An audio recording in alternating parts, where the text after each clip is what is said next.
Innal hamdalillah nahmaduhu wa nasta'inuhu wa nastaghfiruh wa na'udzu billahi min syururi anfusina wa min sayyiati a'malina may yahdihillahu fala mudhillalah wa may yudhlilhu fala hadiyalah. Asyhadu an la ilaha illallah wa asyhadu anna Muhammadan abduhu wa rasuluh alladzi la nabiyya ba'da amma ba'du. Sebelumnya, perkenalkan nama saya Tazkiyah Humaira Al-Bukhari dengan NPM 20123008 dan dosen pengampu pada mata kuliah Pendidikan Agama Islam semester 3 yaitu pada dan Heri MPD. Pada kesempatan kali ini, saya akan sedikit membahas mengenai salah satu pokok pembahasan dari mata kuliah PAI semester 3 yaitu Al-Mawani fi Ma'rifatullah atau penghalang dalam mengenal Allah. Secara garis besar, terdapat dua hal yang menghalangi manusia dalam mengenal Allah. Yang pertama yaitu maradus syahwat atau yang berkaitan dengan penyakit hati berupa nafsu dan kesenangan serta perilaku yang tidak terpuji. Dan yang kedua yaitu maradus syubhat atau berbagai hal yang menimbulkan keraguan, lebih banyak berkaitan dengan masalah akal dan logika. Yang pertama kita akan membahas mengenai maradus syahwat. Maradus syahwat atau yang lebih dikenal dengan sifat yang berasal dari penyakit syahwat terbagi menjadi beberapa bagian, yaitu yang pertama al-fisku atau kefasikan. Fasik adalah orang yang senantiasa melanggar perintah dan larangan dari Allah Subhanahu wa taala, bergelimang dengan kemaksiatan serta senantiasa berbuat kerusakan di bumi. Mereka hanya memikirkan kehidupan dunia saja, tidak memikirkan kehidupan di akhirat nanti. Mereka lupa kepada Allah, maka Allah pun membiarkan mereka bergelimang dalam kesesatan. Lupa akan hakikat dirinya dan pada akhirnya semakin jauh dari jalan yang diridhoi olehnya. Dalam Al-Quran, surat Al-Hasyr ayat 19, diterangkan bahwa yang artinya, dan janganlah kamu seperti orang-orang yang lupa kepada Allah, lalu Allah menjadikan mereka lupa kepada mereka sendiri. Mereka itulah orang-orang yang fasik. Orang-orang yang fasik itu sebenarnya mengetahui mana yang hak, mana yang batil, mana yang baik, dan mana yang jahat. Namun, ia tidak melaksanakan yang benar dan yang baik itu, melainkan ia melaksanakan yang batil dan yang jahat. Sifat dan perilaku seperti itulah yang akan menghalanginya dari mengenal Allah Subhanahu wa taala. Dan yang kedua yaitu al-kibru atau kesombongan. Kesombongan merupakan suatu sikap di mana hati seseorang ingkar dan selalu membantah terhadap ayat-ayat Allah. Dalam Al-Quran surat Al-Mu'minun ayat 35 dijelaskan bahwa yaitu orang-orang yang memperdebatkan ayat-ayat Allah tanpa alasan yang sampai kepada mereka.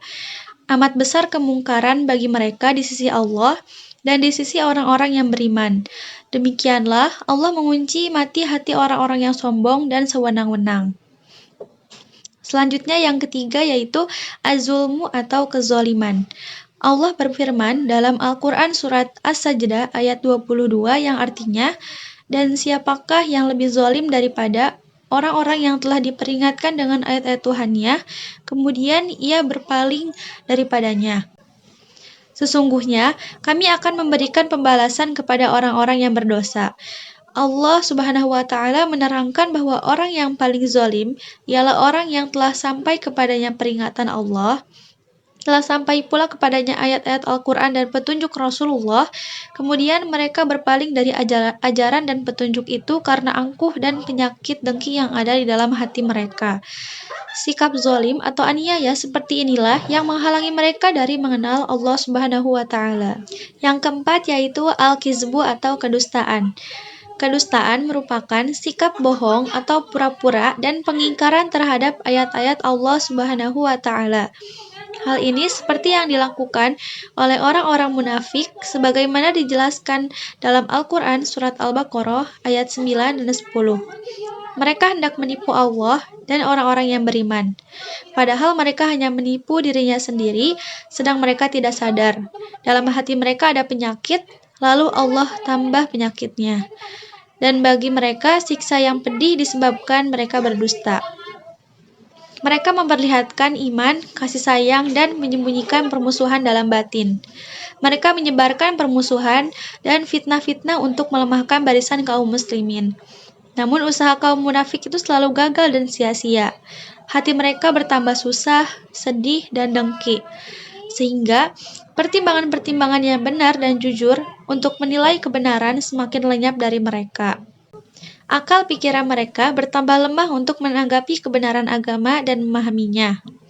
Dan yang terakhir yaitu kasaratul ma'asyi atau banyak melakukan perbuatan maksiat. Allah berfirman dalam Quran surat Al-Mutaffifin ayat 14, sekali-kali tidak demikian, sebenarnya apa yang selalu mereka usahakan itu menutupi hati mereka. Perbuatan-perbuatan maksiat itu menutupi dan menguasai hati mereka, dan dosa yang menumpuk atas dosa yang lainnya, membuat hati menjadi mati. Maka, berdasarkan ayat ini, jelaslah orang yang banyak melakukan maksiat pasti akan terhalang dari mengenal Allah Subhanahu wa Ta'ala. Selanjutnya yaitu maradus syubhat atau yang biasa dikenal dengan sifat yang berasal dari penyakit syubhat.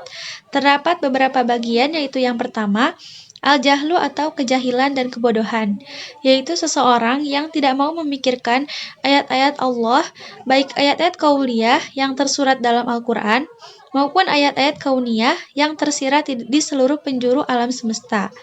Inilah yang menyebabkan terhalangnya manusia dalam mengenal Allah Subhanahu wa Ta'ala. Mereka tidak mau menggunakan potensi diri mereka untuk memikirkan ayat-ayat Allah Subhanahu wa Ta'ala. Sehingga ia dicela dalam Al-Quran surat Al-An'am ayat 39 yang artinya, dan orang-orang yang mendustakan ayat-ayat kami adalah peka, bisu, dan berada dalam gelap gulita. Selanjutnya yang kedua yaitu al-irtiyab atau keraguan-raguan. Hal ini disebabkan karena sedikitnya ilmu dan ma'rifah atau pemahaman. Bisa dikatakan pula, keraguan-raguan ini lahir dari kebodohan. Begitulah orang-orang munafik, selalu berada dalam kondisi terombang-ambing antara iman dan kafir. Allah menjelaskan dalam Quran surat An-Nisa ayat 143 yang artinya mereka dalam keadaan ragu-ragu antara yang demikian, iman atau kafir. Tidak masuk kepada golongan ini orang-orang yang beriman dan tidak pula kepada golongan itu orang-orang kafir. Maka kamu sekali-kali tidak akan mendapat jalan untuk memberi petunjuk baginya. Mereka disesatkan oleh Allah Subhanahu wa Ta'ala karena keingkarannya dan tidak mau memahami petunjuk-petunjuk Allah Subhanahu wa Ta'ala. Maka orang-orang kafir dan munafik itu terhalang dari mengenal Allah Subhanahu wa Ta'ala. Mereka dalam kondisi ragu-ragu sepanjang hidupnya hingga datang kematian yang tiba-tiba. Kemudian yang ketiga yaitu al-inhiraf atau penyimpangan. Manakala manusia tidak mau berpegang teguh kepada petunjuk Allah Subhanahu wa Ta'ala, tidak mau berkomitmen melaksanakan tuntunannya, bahkan mereka malah mengikuti hawa nafsu dan akal pikirannya, maka pada saat itulah hatinya akan keras membatu. Terhijablah petunjuk Allah Subhanahu wa Ta'ala darinya, ia pun melangkah semakin jauh dari jalan yang lurus, sehingga tak mampu mengenal Allah Subhanahu wa Ta'ala dengan benar.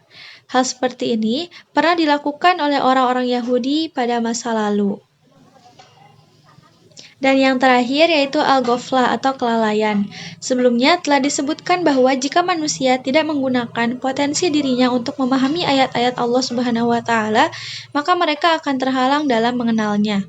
Hal ini karena kebodohan mereka itu membuat mereka lalai atau lengah. Dijelaskan Allah dalam Al-Quran surat Ar-Rum ayat 7 yang artinya mereka hanya mengetahui yang lahir saja dalam kehidupan dunia, sedang mereka tentang kehidupan akhirat adalah lalai. Ada beberapa cara untuk mengatasi sifat-sifat yang menghalangi mengenal Allah, yaitu diantaranya, pertama, membersihkan hati dan memperdalam ilmu. Yang kedua, berdoa agar dijauhkan dari hal-hal yang menghalangi mengenal Allah. Yang ketiga, menghentikan kesalahan, beristighfar, dan bertaubat. Yang keempat, menjauhi sifat-sifat yang menghalangi mengenal Allah, seperti sombong, zalim, dan dusta. Yang kelima, meningkatkan keimanan dan memperbanyak ilmu yang bersumber dari Al-Quran dan hadis. Dan yang keenam, mengenal Allah dari sifat-sifatnya, bukan memikirkan zat Allahnya. Dari pembahasan tadi, dapat disimpulkan bahwa maradus syahwat dan maradus syubhat merupakan dua hal utama yang menghalangi manusia dalam mengenal Allah Subhanahu wa taala. Mengenal Allah adalah tujuan utama setiap manusia. Namun, perjalanan untuk mengenal Sang Pencipta seringkali dihalangi oleh berbagai rintangan. Penyakit hati seperti kesombongan, kedengkian, dan sifat buruk lainnya menjadi penghalang utama. Sifat-sifat negatif ini menutupi hati dan pikiran sehingga sulit menerima kebenaran tentang Allah Subhanahu wa taala.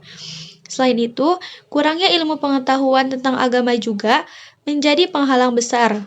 Tanpa pemahaman yang benar tentang ajaran agama, seseorang akan mudah terjebak dalam kesesatan dan kesulitan untuk mengenal Allah dengan benar.